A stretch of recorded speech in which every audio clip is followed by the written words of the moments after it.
Biggest thing is just really pause and give yourself time. And it's going to bring Yeah. Love emotional that. overload that can cloud your decision making without question. So you don't need to decide immediately unless finances force a fast choice. And that's where somebody like Okay. Mitch could advise you in that area. Hi, and welcome back, everyone. I'm your host, Mitch Simpkins, and this is Wins for Widows, where you get some practical guidance from the mouth of professionals who were all united in helping you get your feet back on the ground after experiencing the loss of a loved one.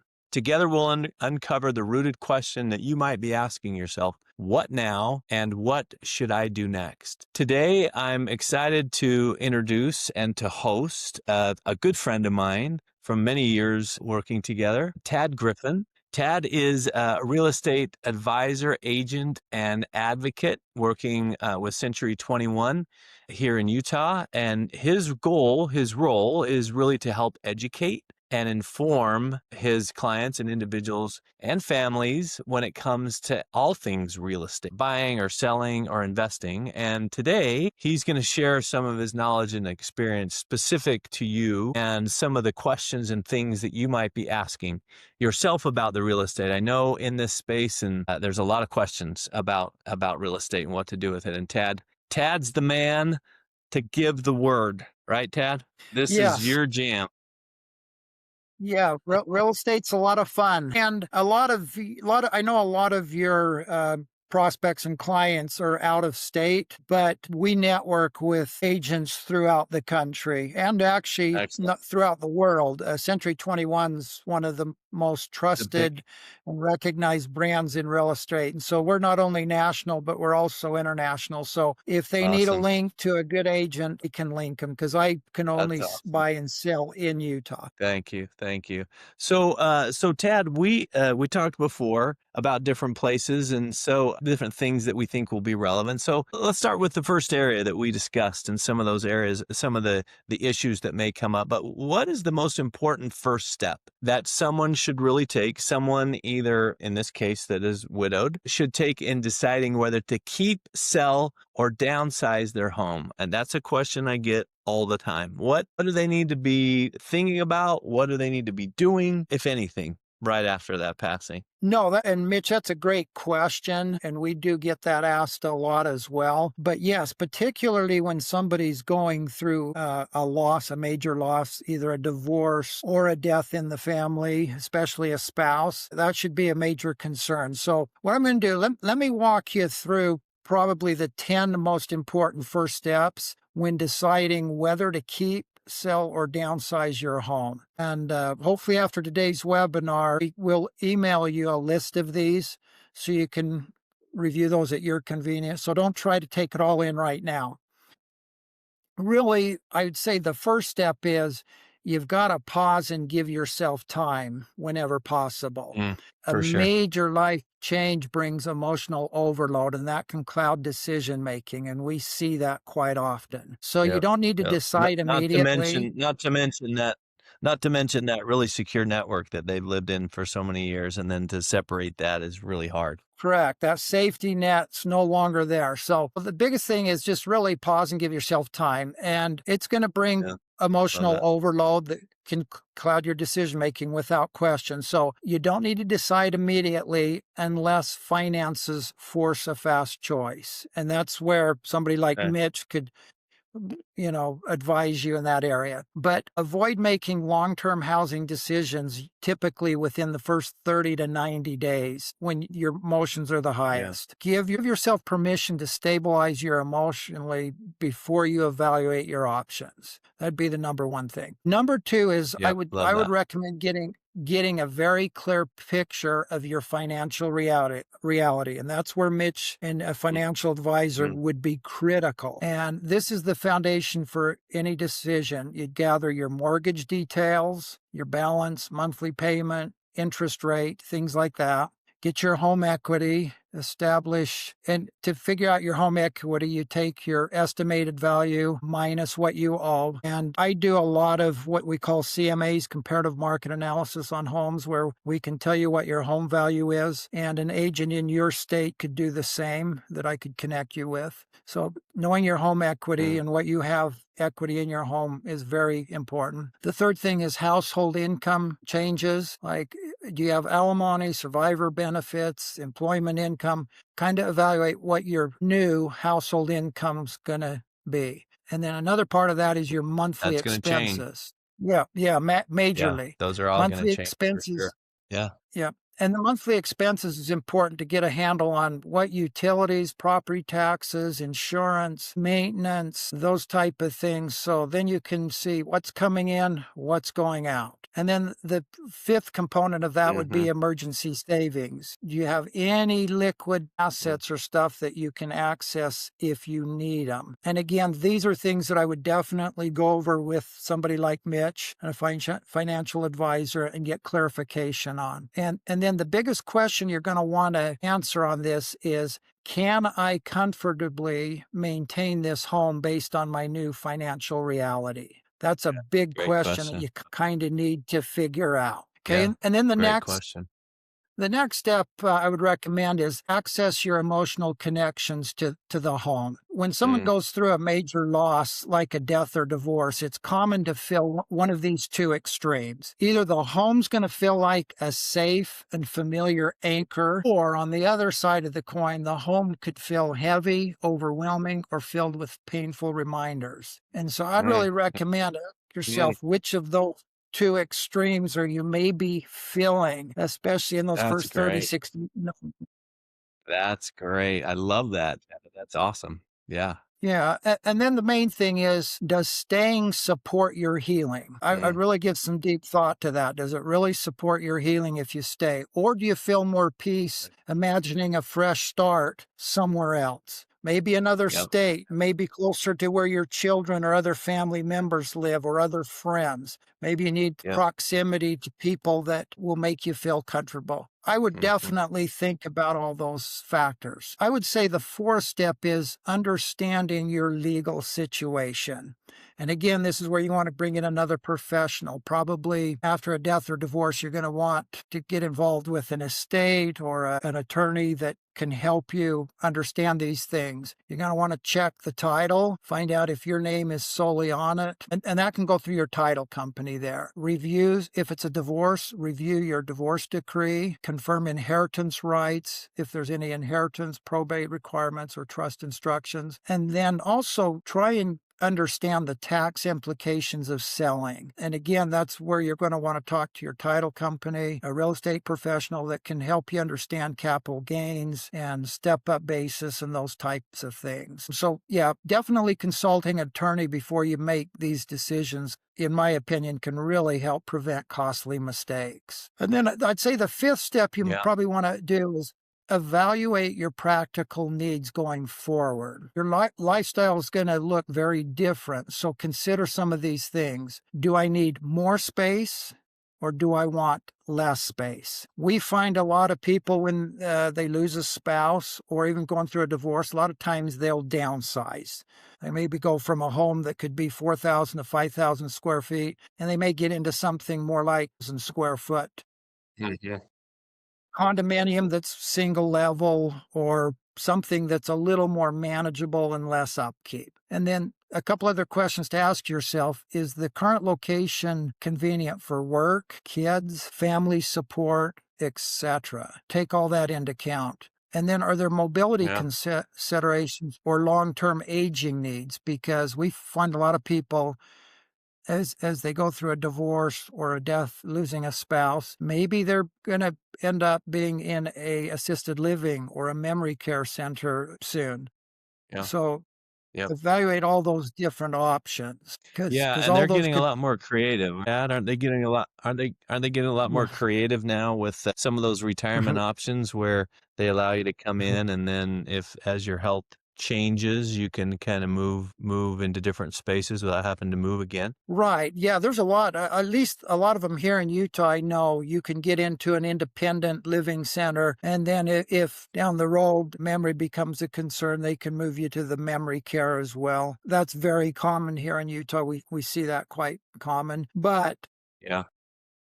And that's kind of recommended for people that are maybe in a stage of life where it's like, okay, I'm sick of doing meal prep on my own. So a lot of these care centers, even the independent living, they'll provide you 3 square meal, good, Yeah. healthy Yeah. square meals a day. They Yeah. have people Yeah. there that if you have any health issues, they can help you immediately. And then the social aspect, I think, is huge. So many people after a loss, they don't want to live alone and be alone. And if you're a social butterfly, that would be something to definitely consider. Some of these care centers, just for your. Yeah, I just had a guest last Looks week like that you. came on to talk from a retirement center. And one of the things I Mhm. learned was that an independent living doesn't mean the same from state to state and from facility to facility. They're all very different definitions, and so you gotta figure out what it Right. means for that independent living and get something that you want specifically for you. So good, yeah, keep going, Tad. You got a few more suggestions here? And that also varies from state to state with the different centers, the independent living center. So it'll Yes. depend on which state you're in. But yeah, and then the next one Yep. is before deciding whether you're going to sell or stay. You really, like I mentioned, you've got to know your home value, what it's actually worth, and that's where we would need to connect you with a real estate agent that can do one of those comparative market analysis. And how that works is they'll take an area around your home and they'll look at any solds, any homes that are under contract, and even any active. And then they do kind of a cumulative score as to this is what they're selling for. And then they will look at what your home has, square footage, number of bedrooms, etc. And then we give you, here's what your house is worth. Mm, And mm, and then you can also very helpful. You can also request from a real estate agent what's called a net sheet, which is really helpful. And that'll show you after all expenses, whether you're paying a commission to that agent, any other fees, it'll show you what you're going to net on the sale of your home. And I always recommend Nice. getting one of those so you know what the bottom line's going to be. Yep, that's great.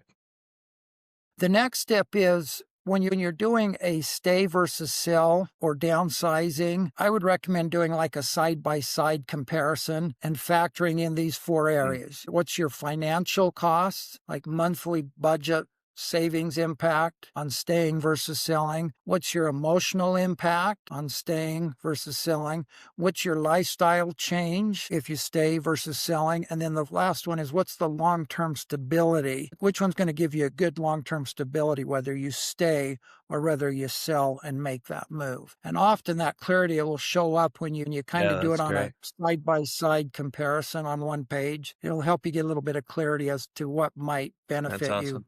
more in the long run. And then the next step, I would say, bring in Yeah, neutral professionals, at least several of them. And the ones we've mentioned was a financial advisor, I think is critical, a good real estate agent that can give you market value and timing, an estate or divorce attorney. And then the fourth one that we haven't mentioned that I would highly recommend is therapist or counselor, just to make sure that you get the emotional support that you need when you're going you through the through. grief. Yeah, Yeah, you're going through the absolutely. grieving process, and if you've looked at the well of a loss, whether it's divorce or you've lost a spouse to death, I understand sometimes divorce is a tougher cycle than even death. So either way, I would recommend making sure you have a good therapist or counselor to help you through that. And then couple more things to consider is consider the timing and tax advantages. Depending on your particular situation, widowers may benefit from what's called a one-time tax exemption window.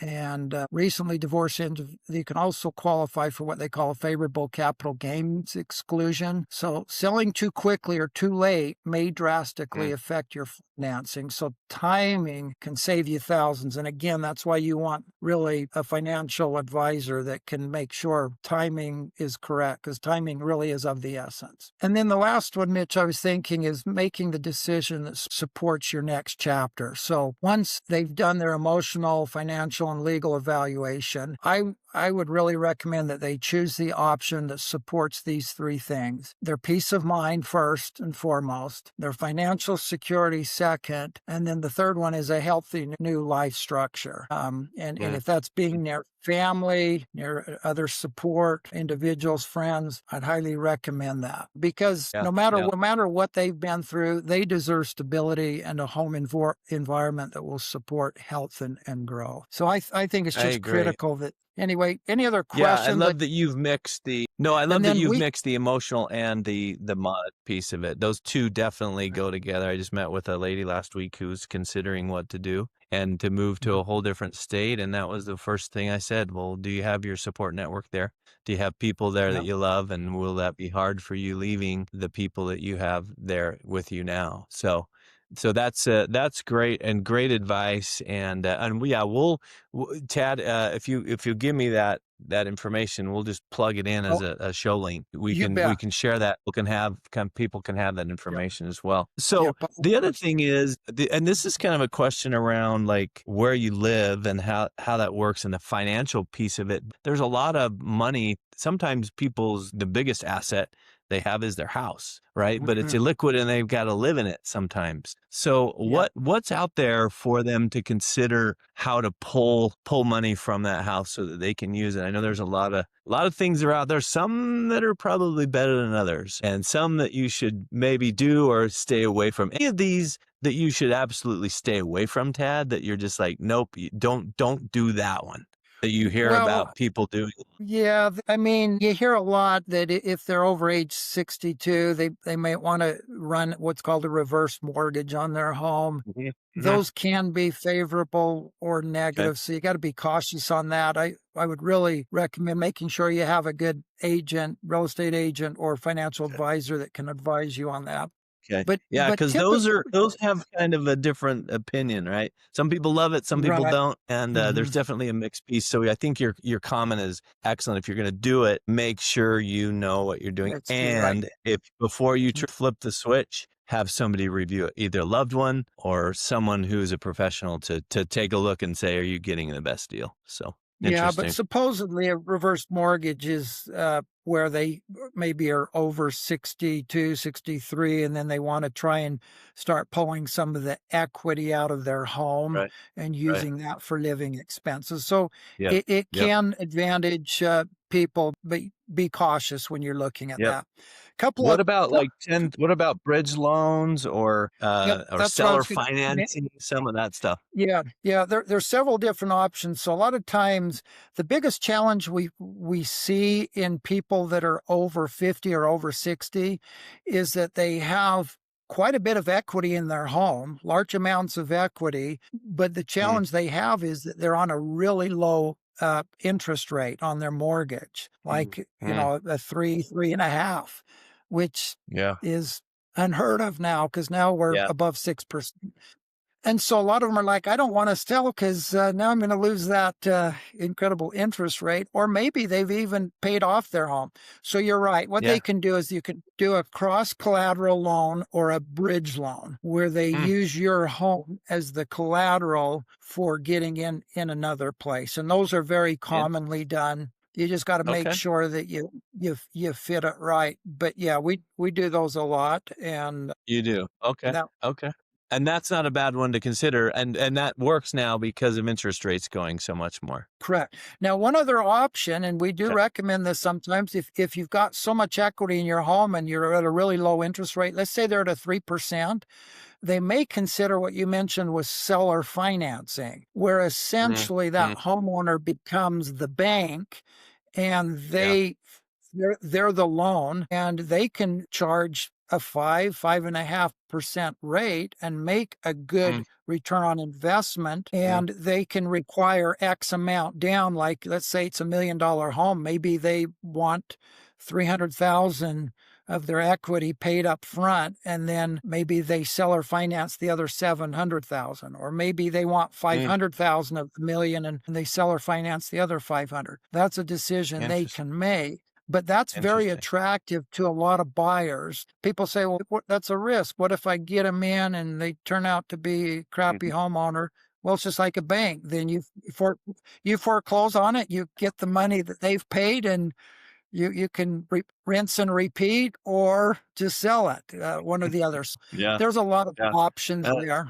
That's interesting. One question I have, Tad, for you is a 1031 exchange. Have you ever heard? I think we didn't even talk about this before. Have you ever heard of the ability to do a 1031 exchange from a home into say another retirement home or something like that you can own, and then you can just exchange the money and not have to pay the tax implication? Are you seeing anything like that in the market, or is that just not happening yet? But it's not in the Utah market. And keep in mind, a 1031 exchange can only be used on an investment property. So if a couple has bought a condominium or a townhome or even a single family home and they're renting it out, it would be that property that's an investment property that they could then sell, and they can then use that money to purchase on a 1031 exchange to purchase a like or similar property. And there's a lot of options that you can go there. Maybe they're sick of being landlords. We've got some options that they could move their 1031 to that's an investment that's not landlord, that maybe is a commercial property that's, they call them a tick property, that's really good yields and wouldn't require them to have to be landlords, keeping the place rented. So there's a lot of options there. But again, the 1031 exchange can only be used on an investment property. And in Utah, you can't apply it to an assisted living. I understand.